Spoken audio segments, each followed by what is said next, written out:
You worked for it. You saved it. It's sitting right there. But here's the question nobody asks. Will it still be money in 10 years? Not will it still exist. Will it still buy anything? Because those are two very different questions. Let's draw the answer. Meet inflation. A tiny, quiet gremlin that nibbles a little off every dollar you own. Every single year. Without asking. You never see it happen. Your account balance looks the same. But what that balance can buy? That's what's shrinking. Here's the math. At today's inflation rate of around 3.5%, cash loses roughly 29% of its buying power in 10 years. $100,000 becomes about $71,000 of real spending power. Same number on the screen, a third of the life gone. But my savings account pays interest. Sure, picture a treadmill. You're walking at 4%. The belt's moving 3.5% backward. You're not really moving forward. You're mostly just not falling. That's what a savings account does. It's a parking spot, not a vehicle. Let's check the receipts. Rent. Over a typical decade, housing costs don't politely wait for your raise. The price tag just keeps growing. Same apartment, same square feet, same slightly broken dishwasher, meaningfully higher rent. That's inflation working on the biggest bill you have. Groceries pull a sneakier trick, shrinkflation. The price stays the same, the box gets smaller, you're paying the same for less breakfast. Cars? A decade ago's new car money buys you today's used car with a mystery rattle. The sticker just keeps inflating like a balloon. Now, the race that decides everything. Your salary versus prices. If your pay grows slower than prices, you're getting poorer while earning more. Read that again. You can get raises every year and still lose. That's why I make more than I used to can feel like less. And the worst strategy of all, cash under the mattress. Zero interest, full gremlin. It doesn't even pretend to fight back. It just evaporates. 10 years under a mattress at today's rates and a third of your buying power steams away. The mattress is not a bag.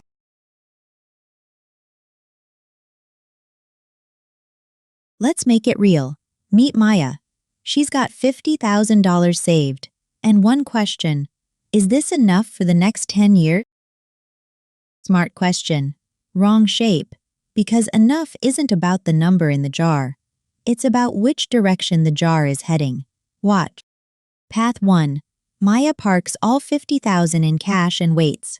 10 years pass. The gremlin nibbles, quietly, every year compounding its little bite. Result, her $50,000 buys what $35,000 to $36,000 buys today. She lost $14,000 of real life without spending a cent.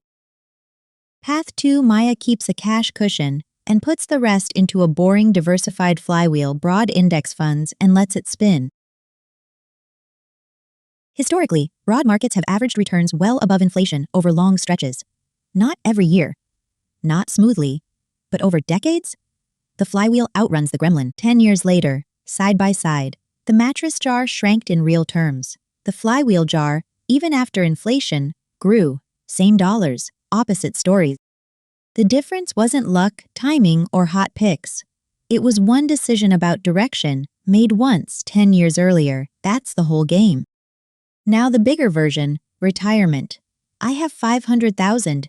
Is that enough for 10 years? Everyone wants a yes or no. Here's the honest answer. It depends on 3 things. How fast you spend it, how fast it grows, and how fast the gremlin eats.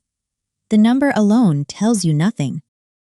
Because retirement money faces 2 drains at once, the withdrawals you make on purpose and the buying power inflation takes without permission. Spend 5% a year while inflation runs 3.5% with no growth?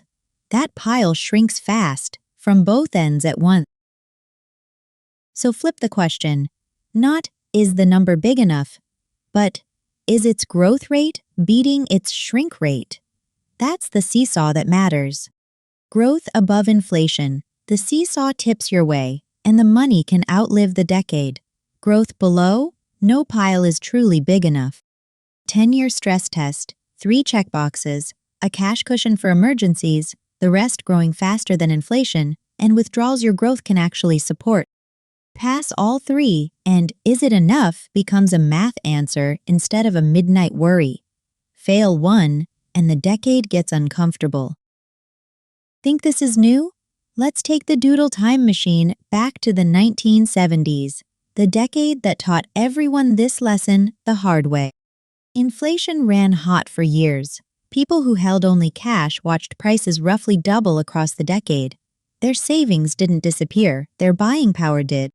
$1 at the start of that decade bought roughly twice what it bought at the end. Same dollar, half the groceries. That's the pattern to remember. Inflation rarely announces itself as a crisis.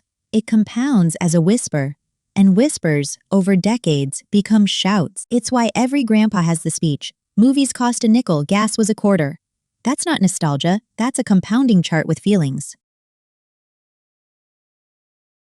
And someday, that's you. Coffee used to be $6. The question is whether your money grew along the way, or just watched. Some decades the gremlin naps. Inflation runs low and everyone forgets it exists. Then it wakes up hungry, like it did a few years ago. You can't predict its naps. You can only build money that outruns it, whether it's sleeping or feasting. That's the only reliable plan. So here's the whole video in one drawing, 2 flywheels. One spins backward, idle cash, compounding losses. One spins forward, invested money, compounding growth. The cruel part. It's the exact same math. Compounding doesn't care which direction it works in.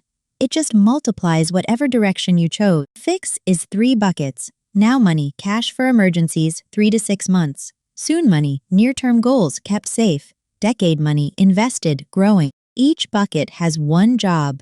The mistake is putting decade money in the now bucket. That's where the gremlin does its damage.